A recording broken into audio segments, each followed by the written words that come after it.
প্রথম ডাক টিকিট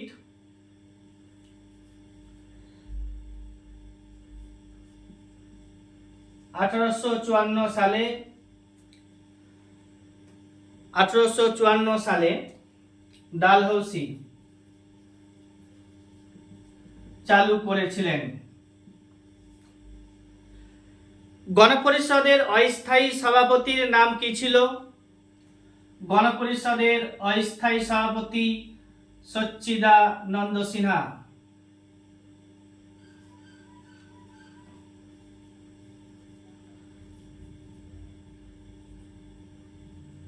বা লর্ড সিনহা।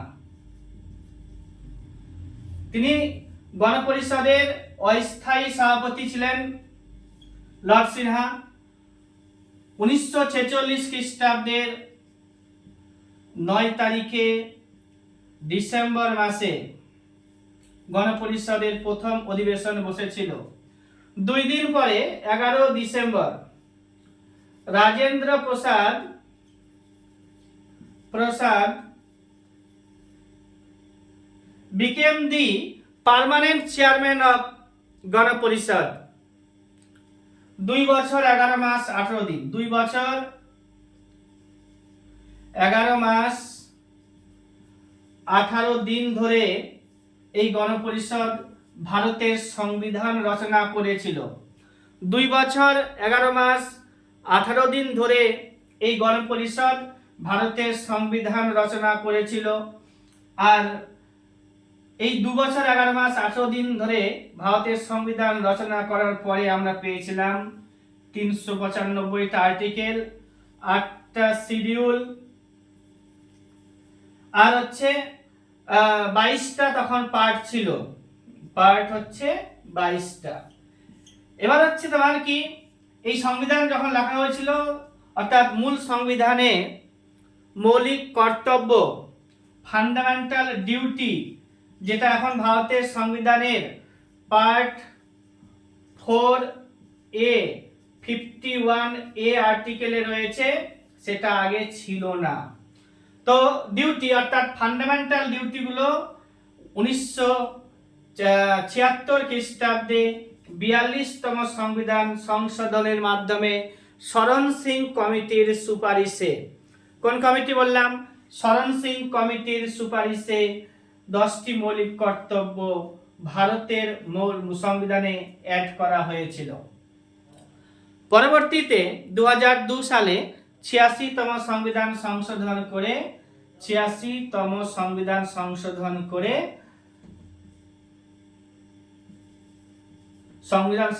করে আরো একটা মৌলিক কর্তব্য ভারতের সংবিধানে যুক্ত করা হয়েছিল। এখন ভারতের সংবিধানে 11টি মৌলিক কর্তব্য রয়েছে। তাহলে প্রশ্ন কি কি হতে পারে? আগে 10টি মৌলিক কর্তব্য ছিল, মূল সংবিধানে কোনো মৌলিক কর্তব্য ছিল না। মৌলিক কর্তব্য পার্ট 4A তে আছে, আর আর্টিকেল যদি বলি 51A আর্টিকেলে রয়েছে। কবে মৌলিক কর্তব্য ভারতের সংবিধানে যুক্ত হয়েছে? তো 1942 খ্রিস্টাব্দে মৌলিক কর্তব্য ভারতের সংবিধানে যুক্ত হয়েছে। 42তম সংবিধান সংশোধন করে মৌলিক কর্তব্য ভারতের সংবিধানে যুক্ত হয়েছে।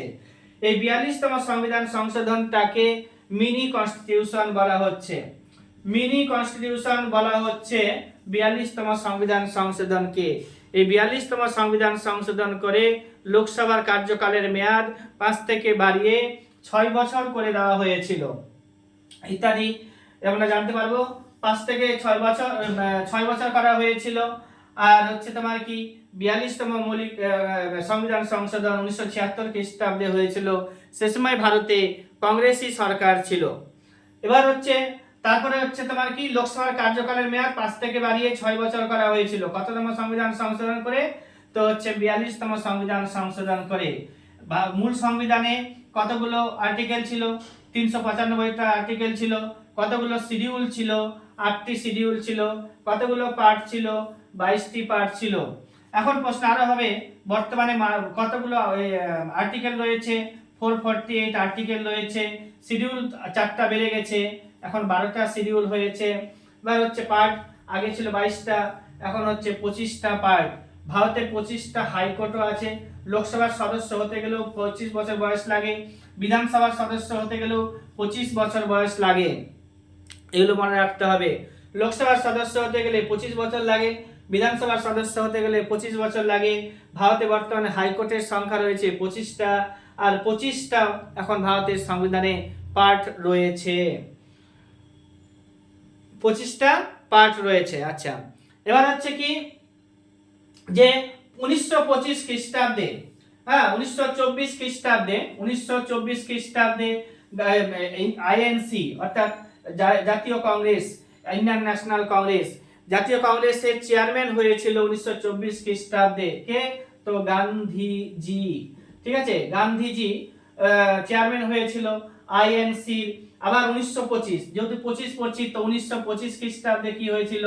যে জাতীয় কংগ্রেসের একটা সেশন হয়েছিল, কোথায়? তো কানপুরে হয়েছিল। সেই সময় কি যে Sarojini Naidu became the first Indian woman chairman of Indian National Congress at Kanpur session of INC in the year 1925. In the year 1925, and later Sarojini Naidu became the first governor of any state of India. অর্থাৎ ভারতের প্রথম মহিলা governor যদি বলি তাহলে হচ্ছে সরোজিনী নাইডুর নাম বলবো। এটা ইউপির গভর্নর হয়েছিল। আর হচ্ছে কি যে হ্যাঁ এটা গেল, তারপরে আবার বলছি। আচ্ছা, এবার হচ্ছে কি এখন তাহলে শিডিউলের সংখ্যা রয়েছে কত? তো 12টা। আর পার্ট সংখ্যা রয়েছে কত? 25টা। ভারতে বর্তমানে হাইকোর্ট রয়েছে কটা? 25টা। লোকসভার সদস্য হতে গেলে লাগে কত বয়স? 25 বছর। বিধানসভার সদস্য হতে গেলে কত লাগে বছর? 25 বছর। এবার হচ্ছে কি রাজ্যসভার মেম্বার হতে গেলে বয়স কত লাগে? তো 30 বছর। বিধান পরিষদের সদস্য হতে গেলে বয়স কত লাগে? 30 বছর। রাষ্ট্রপতি হতে গেলে বয়স লাগে কত? 35 বছর। উপরাষ্ট্রপতি হতে গেলে বয়স লাগে কত? 35 বছর। গভর্নর হতে গেলে বয়স কত লাগে? 35 বছর। গভর্নর হতে গেলেও কত লাগে বয়স? 35 বছর। এরকম ভাবে আমরা জিকে গুলোকে স্টাডি করব এবং পরীক্ষাতে সমস্ত নম্বরগুলোকে তুলে নিয়ে আসব। ঠিক আছে, এবার হচ্ছে কি 86তম সংবিধান সংশোধন করে কয়টি মৌলিক কর্তব্য যুক্ত করা হয়েছে মূল ভারতের সংবিধানে? তো একটি, বর্তমানে রয়েছে 11টি, আগে ছিল 10টি 76 সালে যখন সংবিধান সংশোধন করা হয়েছিল 42তম। প্রথম ডাকটিকিট লর্ড ডালহৌসি 1854 খ্রিস্টাব্দে। নির্লজ্জ সাম্রাজ্যবাদী শাসক বলছি আমরা লর্ড ডালহৌসিকে। নির্লজ্জ সাম্রাজ্যবাদী শাসক বলি আমরা কাকে? লর্ড ডালহৌসিকে। আর যে গণপরিষদ তৈরি করা হয়েছিল, এই গণপরিষদ তৈরি করা হয়েছিল, তার যে প্রথম যে চেয়ারম্যান ছিল, অস্থায়ী চেয়ারম্যান ছিল, তার নাম হচ্ছে কি? সচ্চিদানন্দ সিনহা, যাকে আমরা লর্ড সিনহা নামেও জানি। 1946 খ্রিস্টাব্দে 9 তারিখে ডিসেম্বর মাসে গণপরিষদের অধিবেশন বসেছিল। গণপরিষদের টোটাল যে অধিবেশন ছিল 11টা। সে সম্পর্কে গণপরিষদের আমার একটা আলাদাই ক্লাস থাকবে, সেখানে আলোচনা করা হবে। 2 দিন পরে 1946 খ্রিস্টাব্দের 11 তারিখে ডিসেম্বর মাসে বাবু Rajendra Prasad became the permanent chairman of গণপরিষদ। এই গণপরিষদ যে আছে তার সম্পর্কে ক্লাস দিব। গণপরিষদের যে খসড়া কমিটির চেয়ারম্যান ছিল, তো তার নাম ছিল ডক্টর বি.আর. আম্বেদকর। আর হচ্ছে কি যে এই রাজেন্দ্র প্রসাদকে বলা হয় বিহারের গান্ধী, এবং এই রাজেন্দ্র প্রসাদ প্রথম রাষ্ট্রপতি হয়েছিলেন ভারতের প্রথম রাষ্ট্রপতি হয়েছিলেন। 2টো টার্ম ভোগ করেছিলেন আমাদের বাবু রাজেন্দ্র প্রসাদ, 2টো টার্ম ভোগ করেছিলেন 1952 থেকে 1962 সাল পর্যন্ত। 1952 থেকে 1962 সাল পর্যন্ত। তবে এটা বলবো যে 1950 খ্রিস্টাব্দে তিনি ভারতের রাষ্ট্রপতি হয়ে গেছিলেন এবং 1962 সাল পর্যন্ত ভারতের রাষ্ট্রপতি ছিলেন। তো 12 বছর তিনি ভারতের রাষ্ট্রপতি ছিলেন। এই বাবু রাজেন্দ্র প্রসাদ 1934 খ্রিস্টাব্দে একবার জাতীয় কংগ্রেসের চেয়ারম্যান হয়েছিলেন। এছাড়াও তিনি আরো একবার জাতীয় কংগ্রেসের চেয়ারম্যান হয়েছিলেন স্পেশাল অধিবেশনে, সেটা হচ্ছে 1939 খ্রিস্টাব্দে। 1939 খ্রিস্টাব্দে কলকাতাতে জাতীয় কংগ্রেসের একটা বিশেষ অধিবেশনে বাবু রাজেন্দ্র প্রসাদের হাতে নেতাজি সুভাষচন্দ্র বসু জাতীয় কংগ্রেসের চেয়ারম্যানশিপ দিয়ে দিয়েছিলেন এবং নেতাজি সুভাষচন্দ্র বসু জাতীয় কংগ্রেস থেকে বেরিয়ে গিয়েছিলেন এবং 1939 খ্রিস্টাব্দে 3rd মে সুভাষচন্দ্র বসু ফরওয়ার্ড ব্লক গঠন করেছিলেন এবং জাতীয় কংগ্রেস থেকে তিনি বেরিয়ে গিয়েছিলেন। সুভাষচন্দ্র বসু দুইবার জাতীয় কংগ্রেসের চেয়ারম্যান হওয়ার সুযোগ পেয়েছিলেন। 1938 খ্রিস্টাব্দে একবার জাতীয় কংগ্রেস হওয়ার চেয়ারম্যান সুযোগ পেয়েছিলেন, আর একবার 1939 খ্রিস্টাব্দে জাতীয় কংগ্রেসের চেয়ারম্যান হওয়ার সুযোগ পেয়েছিলেন। 1938 খ্রিস্টাব্দে জাতীয় কংগ্রেসের চেয়ারম্যান হয়েছিলেন জাতীয় কংগ্রেসের হরিপুরা অধিবেশনে এবং 1939 খ্রিস্টাব্দে জাতীয় কংগ্রেসের চেয়ারম্যান হয়েছিলেন ত্রিপুরী অধিবেশনে। ত্রিপুরী সেশনে 1939 খ্রিস্টাব্দে সুভাষচন্দ্র বসু জাতীয় কংগ্রেসের চেয়ারম্যান হওয়ার সুযোগ পেয়েছিলেন। 1938 খ্রিস্টাব্দে হরিপুরা সেশনে আর 1939 খ্রিস্টাব্দে গান্ধীজির স্বনামধন্য প্রার্থী নাম হচ্ছে পট্টবী সীতারামাইয়া। এই পট্টবী সীতারামাইয়াকে পরাজিত করে জাতীয় কংগ্রেসের চেয়ারম্যান হয়েছিলেন। ইত্যাদি অনেক গল্প আছে, আমরা বলবোই, শুনতে থাকতে হবে ক্লাস। আমার ক্লাস খুব ভালো হয়, জেনারেল স্টাডিজের উপরে আমার ক্লাস খুব ভালো হয়। এবার হচ্ছে কি তোমার যে তোমরা দেখবে, বুঝতে পারবে একই ভিডিওতে সামান্য কিছু সময়ের মধ্যে ম্যাক্সিমাম পরিমাণে তথ্য দেওয়ার জন্য চেষ্টা করা হয়। এছাড়া আরো আসবে কি, আচ্ছা নেতাজি সুভাষচন্দ্র বসু বললাম পট্টবী সীতারামাইয়াকে হারিয়ে দিয়েছে। এই পট্টবী সীতারামাইয়া আবার একবার জাতীয় কংগ্রেসের চেয়ারম্যান হওয়ার সুযোগ পেয়েছিলেন। সেটা ভারত যখন স্বাধীনতা লাভ করেছিল সেই বছরটা ছিল কত, 1947। তার পরের বছরে পট্টবী সীতারামাইয়া জাতীয় কংগ্রেসের চেয়ারম্যান হয়েছিলেন 48 খ্রিস্টাব্দে।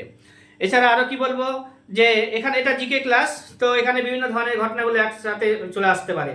এবার হচ্ছে তোমার কি যে গান্ধী আরউইন চুক্তির কথা যদি বলি, তো গান্ধী আরউইন চুক্তি হয়েছিল 1931 খ্রিস্টাব্দে 5 তারিখে মার্চ মাসে। 1930 খ্রিস্টাব্দে জাতীয় কংগ্রেসের কোনো সেশন ছিল না।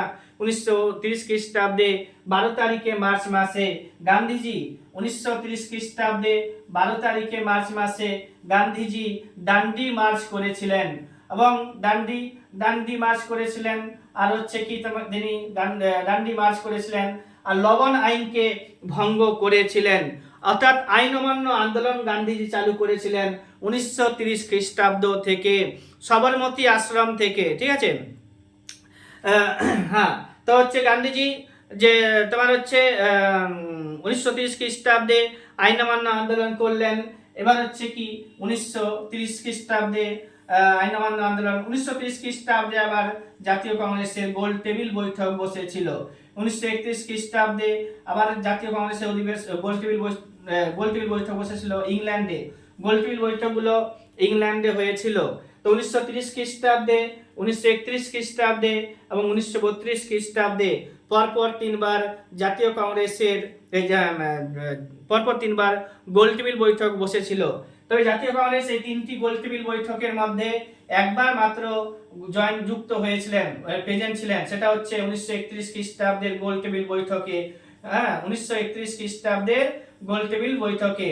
আর হচ্ছে কি জাতীয় কংগ্রেসের তরফ থেকে গান্ধীজি গিয়েছিলেন, আর গান্ধীজির সাথে ওই সরোজিনী নাইডু গিয়েছিলেন, যিনি পরবর্তীতে governor of state of first women governor of India হয়েছিলেন।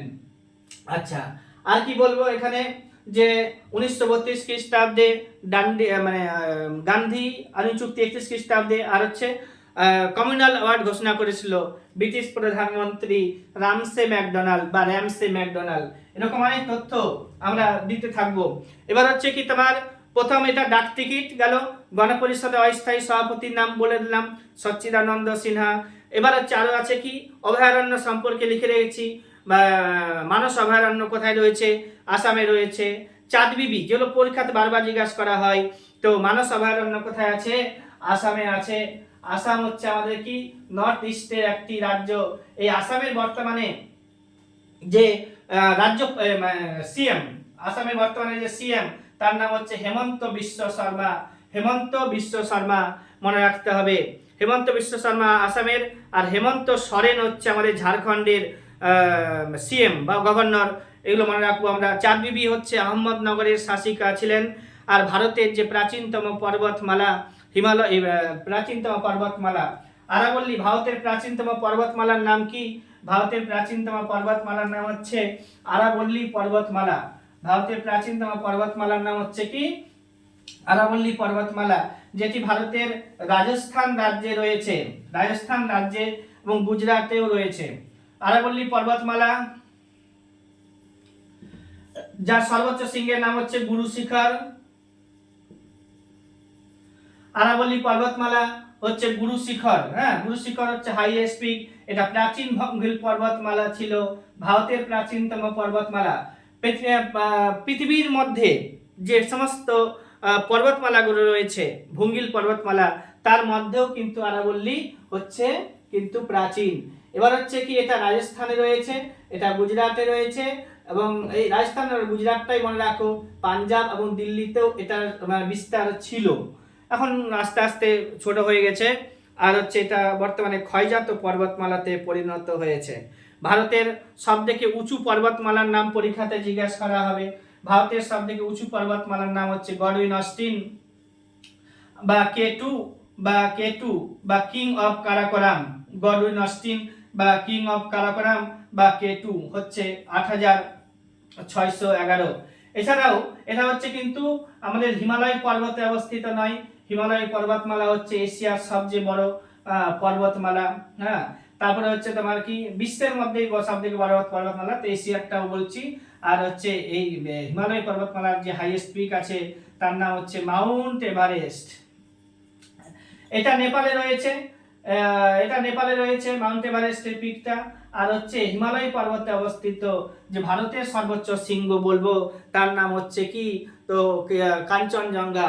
কাঞ্চনজঙ্ঘা যে পিকটা রয়েছে, কাঞ্চনজঙ্ঘা যে পিকটা রয়েছে সেটা কিন্তু রয়েছে সিকিমে। আর সিকিমে রয়েছে আবার কি, Kanchenjunga national park. Kanchenjunga national park রয়েছে কোথায়? তো কেএনপি। কাঞ্চনজঙ্ঘা ন্যাশনাল পার্ক রয়েছে কোথায়? সিকিমে। এবার হচ্ছে সিকিমের যে মুখ্যমন্ত্রী, তার নাম হচ্ছে আবার প্রেম সিং তামাং। এগুলো সব মনে রাখতে হবে, পরীক্ষাতে হবে, কারেন্ট অ্যাফেয়ার্সের ক্লাস আমার দেখবে। তারপরে হচ্ছে আমার জিএস এর উপরে ক্লাস আলাদাভাবে থাকে, এমসিকিউ লেভেলের। তারপরে হচ্ছে তোমার কি, যে আলাদা আলাদাভাবে প্রত্যেকটা সাবজেক্টের উপরেও ক্লাস থাকে, ক্লাসগুলো খুবই ভালোই হয়। তো তোমরা এগুলো দেখতে গেলে লাভ করতে পারবে। তো আরাবল্লী পর্বত হচ্ছে রাজস্থান এবং গুজরাটে রয়েছে, পাঞ্জাবেও কিছুটা আছে। এবার হচ্ছে গুরু শিখর, তার সর্বোচ্চ শৃঙ্গ। ভারতের সর্বোচ্চ শৃঙ্গের নাম হচ্ছে গডউইন অস্টিন বা K2 বা কিং অফ কারাকোরাম, 8611।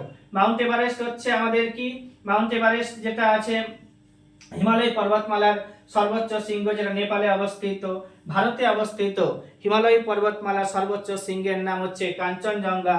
এটা হচ্ছে 8598, ঠিক আছে, মিটার। তারপর হচ্ছে সিকিমে অবস্থিত কাঞ্চনজঙ্ঘা ন্যাশনাল পার্ক, সিকিমে অবস্থিত। সিকিমের মুখ্যমন্ত্রীর নাম হচ্ছে প্রেম সিং তামাং। আসামের মুখ্যমন্ত্রীর নাম বললাম কি, যে হেমন্ত বিশ্ব শর্মা। আর হচ্ছে আসামে অনেকগুলো ন্যাশনাল পার্ক রয়েছে, সেগুলো জানতে হবে। পশ্চিমবঙ্গে 6টা ন্যাশনাল পার্ক রয়েছে। বর্তমানে ভারতে 160টি ন্যাশনাল পার্ক রয়েছে। সিমলিপাল ন্যাশনাল পার্কের নাম শুনেছো? সিমলিপাল ন্যাশনাল পার্ক হচ্ছে সিমলিপাল ন্যাশনাল পার্ক রয়েছে আমাদের ছত্তিশগড়ে, না? তো এবার হচ্ছে কি, এটা হচ্ছে ভারতের হচ্ছে 107 নম্বর ন্যাশনাল পার্ক। এটা কারেন্ট অ্যাফেয়ার্স এর আছে। তো সিমলিপাল উড়িষ্যা। এবার হচ্ছে তোমার কি, যে এটা হচ্ছে ভারতের 107 নম্বর ন্যাশনাল পার্ক, মনে রাখতে হবে। ভারতের প্রাচীনতম হলো গণপরিষদ স্থায়ী সভাপতির নাম বলে দিয়েছি। এবার হচ্ছে কি, কাদম্বরী বানভট্ট। হ্যাঁ, কাদম্বরী কার লেখা? একটা গ্রন্থ, এনসিয়েন্ট ইন্ডিয়াতে ছিল। কাদম্বরী বানভট্টের লেখা, বানাভট্টের লেখা। এটা হচ্ছে কি, কাদম্বরী কার লেখা? তো বানাভট্টের লেখা। হর্ষবর্ধনের সভাতে তিনি ছিলেন। হর্ষবর্ধনও সেই সময় 3খানা বই লিখেছিল, নাগানন্দ রত্নাবলী এবং প্রিয়দর্শিকা। হর্ষবর্ধনের একটা উপাধি ছিল শিলাদিত্য উপাধি, নাম নিয়েছিল কে? তো হর্ষবর্ধন। শিলাদিত্য উপাধি কার ছিল? হর্ষবর্ধন। হর্ষাব্দ গণনা শুরু হয়েছিল, ওগুলো আবার আমি অ্যানসিয়েন্টের উপরে একটা ক্লাস নিয়ে আসছি, হ্যাঁ, সেটা তোমরা দেখে নিবে। পুরো অ্যানসিয়েন্টটাকে আমি একটা দুটা ভিডিওর মাধ্যমে ভালো করে ইম্পর্টেন্স গুলোকে আলোচনা করে দিব। এবার হচ্ছে কি, বৈদ্যুতিক হিটারের যে কয়েল থাকে, এখানে নাইক্রম নামের একটা ধাতু দিয়ে তৈরি থাকে। নাইক্রম দিয়ে তৈরি হয় হিমালয় বৈদ্যুতিক হিটারের কয়েল সাদা হাতির দেশ বলা হয় কাকে? তো থাইল্যান্ডকে বলা হয়, থাইল্যান্ডকে সাদা হাতির দেশ বলা হয়। এই থাইল্যান্ডে বিমস্টেকের নাম শুনেছো? বিমস্টেকের যে সামিট হয়েছিল সেই থাইল্যান্ডে হয়েছিল। বিমস্টেকের সামিট থাইল্যান্ডে হয়েছিল 2025 সালে 6 নম্বর সামিট, ঠিক আছে? থাইল্যান্ড হচ্ছে কি ব্যাংকক, থাইল্যান্ডের রাজধানী হচ্ছে ব্যাংকক, সেখানে হয়েছিল বিমস্টেকের সামিট, ষষ্ঠ সামিট। এখানে থাইল্যান্ডে হয়েছিল ষষ্ঠ সামিট। প্রধানমন্ত্রী নরেন্দ্র মোদী রিপ্রেজেন্ট করেছিলেন বিমস্টেকের তরফ থেকে। আচ্ছা, এটা গেল। তারপরে হচ্ছে কি তোমার কংগ্রেসের গঠন। আচ্ছা, কংগ্রেস সম্পর্কে আমি একটু বলছি যে কংগ্রেসের গঠন হয়েছিল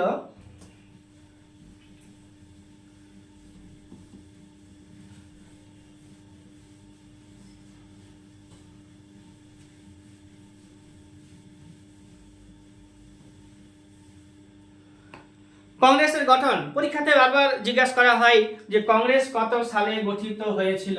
1885 খ্রিস্টাব্দে জাতীয় কংগ্রেসের বোম্বাই অধিবেশনে গোকুল দাস তেজপাল সংস্কৃত কলেজে, বোম্বেতে গোকুল দাস গোকুল দাস 1885 খ্রিস্টাব্দে বোম্বাইতে গোকুল দাস তেজপাল সংস্কৃত কলেজে জাতীয় কংগ্রেসের স্থাপনা হয়েছিল। সেই সময় লর্ড ডাফরিন হচ্ছে জাতীয় কংগ্রেস যখন প্রতিষ্ঠিত হয়েছিল 1885 খ্রিস্টাব্দে বোম্বাইতে গোকুল দাস তেজপাল সংস্কৃত কলেজে জাতীয় কংগ্রেসের প্রতিষ্ঠা হয়েছিল। এই জাতীয় কংগ্রেসের প্রথম অধিবেশন যখন বসেছিল ডব্লিউ.সি. ব্যানার্জি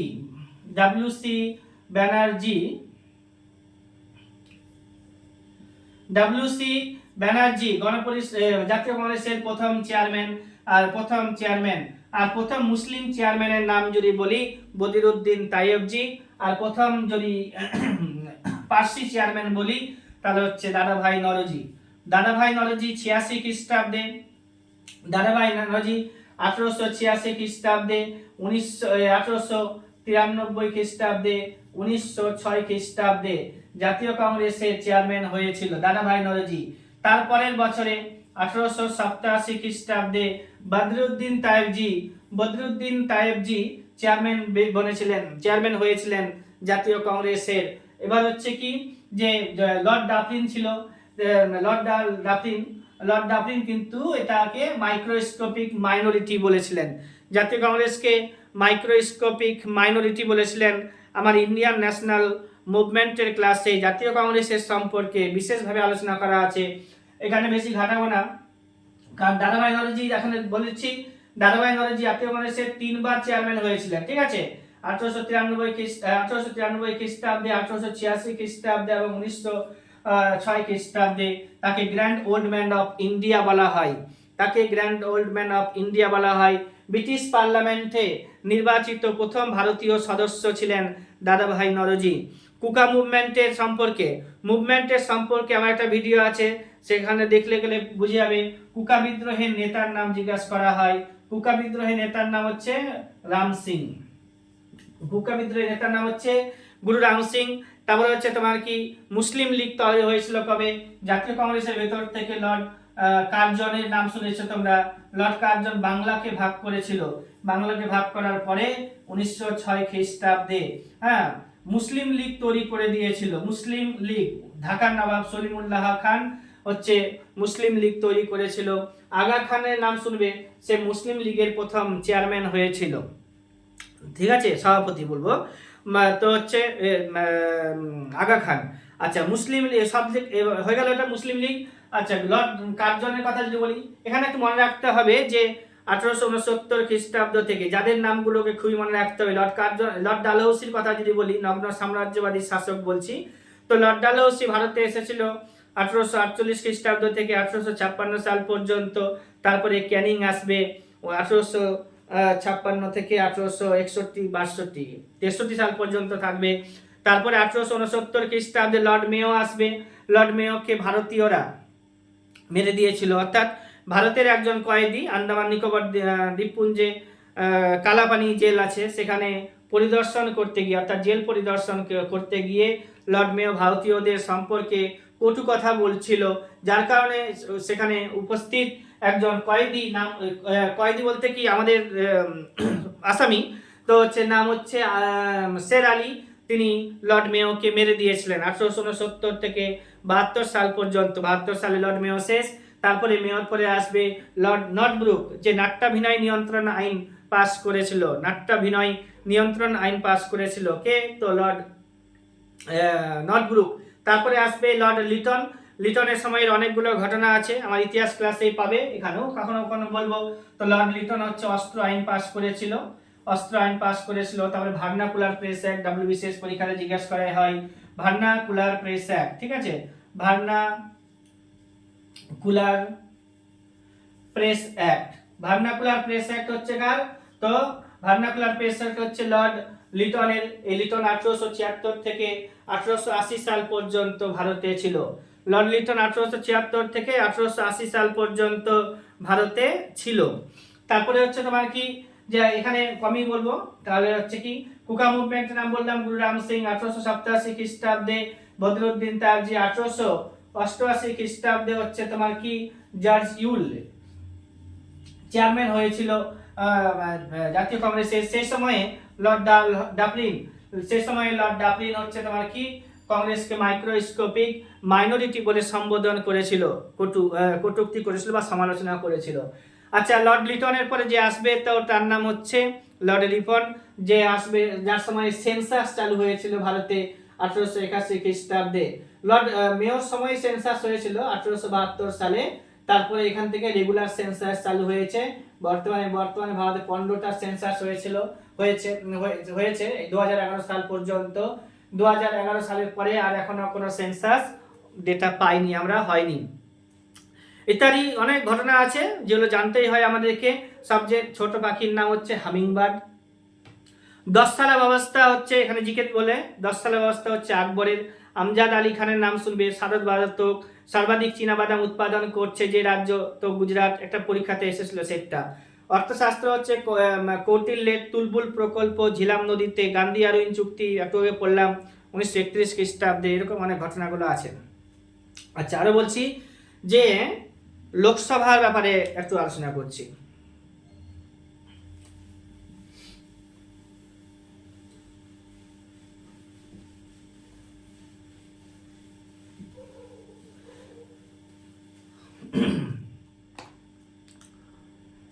লোকসভাতে পরীক্ষাতে জিজ্ঞাসা করা হয় লোকসভাতে কতগুলো সিট রয়েছে বর্তমানে। তো লোকসভাতে বর্তমান আসন সংখ্যা রয়েছে, লোকসভাতে বর্তমানে আসন সংখ্যা রয়েছে কত? তো 550টি। লোকসভাতে বর্তমানে সদস্য সংখ্যা হচ্ছে 550টি, আগে ছিল 552টি। তারপর হচ্ছে দুইটি ছিল অ্যাংলো ইন্ডিয়ান, এটা এখন ক্যান্সেল হয়ে গেছে। অ্যাংলো ইন্ডিয়ানদের সংস্থানটা বা রিজার্ভেশনটা বাদ পড়ে গেছে। এই যে 550টা, তার মধ্যে অ্যাট প্রেজেন্ট হচ্ছে 545টা, তাদের মধ্যে হচ্ছে 530টা আসছে রাজ্যগুলি থেকে, আর 13টা আসছে ইউনিয়ন টেরিটরি থেকে। তো 543টা ওই 543টার মতোই আছে, ঠিক আছে। আচ্ছা, এবার হচ্ছে কি লোকসভাতে স্পিকার হেড হয়, লোকসভাতে স্পিকার হেড হয়। মানি বিলের ক্ষেত্রে ক্ষমতা স্পিকারে থাকে সব থেকে বেশি। আচ্ছা, রাজ্যসভার ক্ষেত্রে যদি বলি তো স্পিকার বললাম, রাজ্যসভাতে আমাদের 250টা সিট আছে, অ্যাট প্রেজেন্ট 245 আছে, যার মধ্যে হচ্ছে তোমার কি যে 233টা প্লাস হচ্ছে 12 জনকে নমিনেট করে ভারতের রাষ্ট্রপতি, nominated by the president of India from class literature, arts, science and social service. From হচ্ছে LASS মনে রাখবে, একটা হচ্ছে লিটারেচার, একটা হচ্ছে আর্টস, একটা হচ্ছে সোশ্যাল সায়েন্স, একটা হচ্ছে science and social service. Literature, arts, science and social service, 4টি ফিল্ড থেকে রাষ্ট্রপতি 12 জনকে। এখানে কার্যকালের মেয়াদ থাকে, লোকসভাতে কার্যকালের মেয়াদ থাকছে কত বছর? 5 বছর। এটা টেম্পোরারি হাউস বলছি, এটা হচ্ছে পার্মানেন্ট হাউস। রাজ্যসভা হচ্ছে পার্মানেন্ট হাউস, আর এখানে রাজ্যসভাতে যারা মেম্বার আছে, এই যে মেম্বারগুলো, তারা কিন্তু 6 বছর ধরে থাকতে পারে। হ্যাঁ, রাজ্যসভার সদস্যদের কার্যকালের মেয়াদ হচ্ছে 6 বছর, লোকসভার সদস্যদের কার্যকালের মেয়াদ হচ্ছে 5 বছর। তবে লোকসভার কি বলছে, এটা যেহেতু টেম্পোরারি হাউস, তো আগেও তাদের সদস্যদের সদস্যশিপ কেটে যেতে পারে ফ্রেশ ইলেকশন হলে ইত্যাদি, এরকম অনেক গল্প আছে। তো রাজ্যসভার টোটাল আসন পরীক্ষাতে জিজ্ঞাসা করা হয় 250টা, অ্যাট প্রেজেন্ট হচ্ছে 245টা। লোকসভার টোটাল আসন হচ্ছে 550টা, অ্যাট প্রেজেন্ট রয়েছে যেটা হ্যাঁ অ্যাট প্রেজেন্ট হচ্ছে তোমার কি 543টা, অবসেশন থাকলে গেলে মারবে। আচ্ছা, এবার হচ্ছে তোমার কি মৌলিক অধিকার ভারতের কটি আছে? তো মৌলিক অধিকার এখন আমাদের রয়েছে 6টি। এই মৌলিক অধিকারটা হচ্ছে আমাদের ভারতের সংবিধানের পার্ট 3 তে আলোচনা করা হয়েছে। ডিপিএসপি আলোচনা করা হয়েছে, directive principle of state policy আলোচনা করা হয়েছে পার্ট 4 এ। পার্ট 3 তে হচ্ছে মৌলিক কর্তব্য, পার্ট 3 তে হচ্ছে তোমার ফান্ডামেন্টাল রাইট বা মৌলিক অধিকার, আর পার্ট 6 এ হচ্ছে আমাদের ডিপিএসপি, আর পার্ট 4 ডিপিএসপি, আর পার্ট 4 এ তে বললাম একটু আগে ফান্ডামেন্টাল ডিউটি, আর হচ্ছে পার্ট 2 তে হচ্ছে তোমার সিটিজেনশিপ ইত্যাদি আছে, আরো সহজভাবে ক্লাস করাবো। তো পার্ট 2 তে হচ্ছে তোমার কি সিটিজেনশিপ সম্পর্কে আলোচনা করা হয়েছে, আর পার্ট 3 তে হচ্ছে তোমার কি ফান্ডামেন্টাল রাইট। পার্ট 4 এ রয়েছে ডিপিএসপি আয়ারল্যান্ড থেকে বড় করেছি আমরা, এই আয়ারল্যান্ড আবার স্পেন থেকে বড় করেছে। ভারতের ডিপিএসপি যে আর্টিকেলগুলো রয়েছে সেটা হচ্ছে তোমার কি 36 থেকে 51 পর্যন্ত হচ্ছে ডিপিএসপির জন্য আর্টিকেল। তবে যে পরীক্ষাতে থাকে 38 থেকে 51, তাহলে সেটাকে মারা উচিত, কারণ 36 আর 37 এ অন্যান্য বিষয়গুলোকে আলোচনা করা হয়েছে, ডেফিনেশন ইত্যাদি, এরকম অনেক ক্লাস আছে, ডিটেইলসে ক্লাস বেশি হবে। আচ্ছা, এটা অবজেক্টিভ ক্লাস। এবার হচ্ছে ডিপিএসপি পার্ট 4 এ আছে, পার্ট 4 এ তে রয়েছে তোমার ফান্ডামেন্টাল ডিউটি, এটার সংখ্যা বলে দিলাম একটু আগে, 11টা রয়েছে। আর হচ্ছে তোমার 36 থেকে 51 পর্যন্ত ডিপিএসপি সম্পর্কে আলোচনা করা হয়েছে। ডিপিএসপি আমরা আয়ারল্যান্ড থেকে বড় করেছি, আয়ারল্যান্ড স্পেন থেকে বড় করেছে। ডিপিএসপি হচ্ছে নন জাস্টিসেবল, কিন্তু ফান্ডামেন্টাল রাইট আছে আমাদের 6টি, সেটা হচ্ছে জাস্টিসেবল। আগে ছিল 7টি, তবে 1976 খ্রিস্টাব্দে কত যেন 44তম সংবিধান সংশোধন করে সম্পত্তির অধিকার ছিল আমাদের। এই সম্পত্তির অধিকারকে সরিয়ে দেওয়া হয়েছে। এটা এখন ভারতের সংবিধানের 300 নম্বরের এ নম্বর পার্ট 12 এ রয়েছে, ঠিক আছে? পার্ট 12 এ রয়েছে ডিপিএসপি সম্পত্তির অধিকার। আগে ছিল মৌলিক অধিকার, এটা থেকে অনেক কেস হতো, যার কারণে সম্পত্তির অধিকারকে মৌলিক অধিকারের তালিকা থেকে তুলে দিয়ে এটাকে এখন লিগ্যাল রাইট করা হয়েছে, লিগ্যাল রাইট করে দেওয়া হয়েছে মৌলিক সম্পত্তির অধিকারকে। এরকম অনেক আসবে পরীক্ষাতে। মৌলিক কর্তব্য কটা আছে? 11টি আছে। মৌমাছির চোখ কটা? মৌমাছির চোখ মাঝে মাঝে ব্রেক হচ্ছে, মৌমাছির চোখের সংখ্যা হচ্ছে 5টি। আচ্ছা, এগুলোকে সব জানতে হবে আমাদেরকে। আর হচ্ছে তোমার গান্ধীজিকে মহাত্মাকে উপাধি দিয়েছিল, গান্ধীজিকে মহাত্মা উপাধি কে দিয়েছিল? তো রবীন্দ্রনাথ ঠাকুর। গান্ধীজিকে জাতির জনক কে বলেছিল? সুভাষচন্দ্র বসু। গান্ধীজিকে মিকি মাউস বলেছিল কে? মিকি মাউসের গল্প তোমরা পড়বে, তো গান্ধীজিকে মিকি মাউস বলেছিল যে তার নাম হচ্ছে সরোজিনী নাইডু। এই সরোজিনী নাইডু 1925 খ্রিস্টাব্দে জাতীয় কংগ্রেসের চেয়ারম্যান হয়েছিল কানপুর সেশন থেকে, প্রথম মহিলা, ভারতীয় মহিলা chairman of Indian national Congress হয়েছিলেন। তারপরে আরো আছে কি যে তোমার গান্ধীজিকে অর্ধনগ্ন ফকির কে বলেছিল? British prime minister Winston Churchill. Comment Gandhiji as the half naked beggar. তারপর হচ্ছে গান্ধীজিকে অভয় সাধক বলেছিল বাবা আমতে। রবীন্দ্রনাথ ঠাকুরকে বিশ্বকবি বলেছিল ব্রহ্মবান্ধব উপাধ্যায় গান্ধীজিকে না, ওই রবীন্দ্রনাথ ঠাকুরকে বিশ্বকবি বলেছিলেন। সমুদ্রগুপ্তকে ভারতের নেপোলিয়ন কে বলেছে? ঐতিহাসিক ভিনসেন্ট স্মিথ সমুদ্রগুপ্তকে ভারতের নেপোলিয়ন বলেছিলেন। সমুদ্রগুপ্তকে ভারতের নেপোলিয়ন বলেছিল কে? তো ভিনসেন্ট স্মিথ, গুপ্ত যুগের শ্রেষ্ঠ শাসক নাকি? আচ্ছা, হর্ষবর্ধনকে সকল উত্তর পথনাথ কে বলেছিল? হর্ষবর্ধনকে সকল উত্তর পথনাথ কে বলেছিল? তো দ্বিতীয় পুলকেশী। তো হর্ষবর্ধনকে সকল উত্তর পথনাথ কে বলেছিল? দ্বিতীয় পুলকেশী বলেছিল, হ্যাঁ, চালুক্য রাজা দ্বিতীয় পুলকেশী, যার সাথে হর্ষবর্ধনের যুদ্ধ হয়েছিল। তারপরে হচ্ছে তোমার কি আরো আসবে, অরবিন্দ গান্ধীজিকে গান্ধীজিকে না, সর্দার বল্লভভাই প্যাটেলকে সর্দার উপাধি কে দিয়েছিল? সর্দার বল্লভভাই প্যাটেলকে সর্দার উপাধি দিয়েছিল কে? তো হচ্ছে বরদৌলিতে যে কৃষক রমণীরা ছিল, কৃষক রমণীরা, তারা সর্দার বল্লভভাই প্যাটেলকে বারদৌলি সর্দার উপাধি দিয়েছিল। রাজা রামমোহন রায়কে রাজা উপাধি কে দিয়েছিল? তো মোগল সম্রাট ছিল দ্বিতীয় আকবর, মোগল সম্রাট ছিল দ্বিতীয় আকবর, যে রাজা রামমোহন রায়কে রাজা উপাধি দিয়েছিল। একটু আগে আমি বললাম যে চেয়ারম্যান অফ স্পিকার, চেয়ারম্যান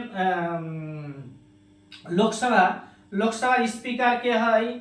লোকসভার যে চেয়ারম্যান, আচ্ছা, লোকসভার হেড কে বলা হয় স্পিকার। লোকসভার হেড কে বলা হয় স্পিকার। তারপরে হচ্ছে কি লোকসভার যে সদস্য হতে গেলে, রাজ্যসভার সদস্য হচ্ছে, রাজ্যসভাটা বলে দিই, রাজ্যসভার হেড হচ্ছে ভাইস প্রেসিডেন্ট। পদাধিকার বলে 64 নম্বর আর্টিকেলে বলা হয়েছে যে পদাধিকার বলে রাজ্যসভার যে হেড হবে সে হচ্ছে কি ভাইস প্রেসিডেন্ট। এবার হচ্ছে কি প্রাইম মিনিস্টারকে অ্যাপয়েন্ট করে কে? প্রেসিডেন্ট। প্রেসিডেন্টের ব্যাপারে আলোচনা করা হয়েছে 52 থেকে 72 ব্যাপারে আর আর্টিকেলে। তো প্রাইম মিনিস্টার অ্যাপয়েন্ট করে কাকে? প্রেসিডেন্ট অ্যাপয়েন্ট করে পিএম কে 75 নম্বর আর্টিকেল মেনে। এবার হচ্ছে কি এই রাষ্ট্রপতিকে ইমপিচমেন্ট করা হয় কত? 61 নম্বর আর্টিকেলে, 61st আর্টিকেলে, 61st আর্টিকেল বলা হয়েছে রাষ্ট্রপতির ইমপিচমেন্টের ব্যাপারে। রাষ্ট্রপতি হতে গেলে বয়স কত লাগছে? তো 35। উপরাষ্ট্রপতি হতে গেলে বয়স কত লাগছে? তো 35। রাজ্যসভার সদস্য হতে গেলে কত বয়স লাগছে? তো 30। আর হচ্ছে লোকসভার সদস্য হতে গেলে কত লাগছে? 32। আচ্ছা, ন্যাশনাল এমার্জেন্সি কথা যদি বলি, তো ন্যাশনাল এমার্জেন্সি কথা 352 আর্টিকেলে রয়েছে। আবার স্টেট এমার্জেন্সি কথা বলি তো 356 এ রয়েছে। ফিনান্সিয়াল এমার্জেন্সি কথা বলি তো 360 নম্বর আর্টিকেলে রয়েছে। এরকম অনেকগুলো জানতে হবে। তারপরে হচ্ছে তোমার কি retirement age of supreme court, জাজেস of supreme court, জাজেস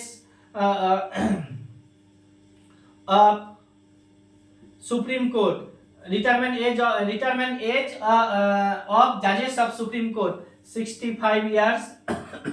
ক্যাগের ব্যাপারে যদি বলি তারও 65 ইয়ার্স আছে, আর হচ্ছে 65 ইয়ার্স আইদার 6 ইয়ার। ইউপিএসসি চেয়ারম্যান যদি বলি তাদেরও কিন্তু 6 আর 65 ইয়ার্স এর মধ্যে ব্যাপারটা আলোচনা করা রয়েছে। এই 6 আর 65টা হচ্ছে কি হয় 6 বছর কার্যকাল সম্পন্ন করবে অথবা 66 বছর, 6 আর 65 65 বছর।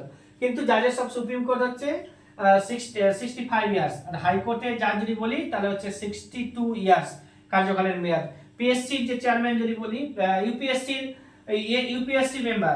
ইউপিএসসি এর মেম্বার বা সদস্যদের 65 ইয়ার্স, আর হচ্ছে পিএসসি যেটা স্টেট পাবলিক সার্ভিস কমিশন তাদের হচ্ছে 62 ইয়ার্স। এগুলো সব জানতে হয়। আচ্ছা, এবার হচ্ছে কি যে তোমার হচ্ছে ক্যাগের হচ্ছে 6 আর 65 ইয়ার্স। আচ্ছা, আরে বলি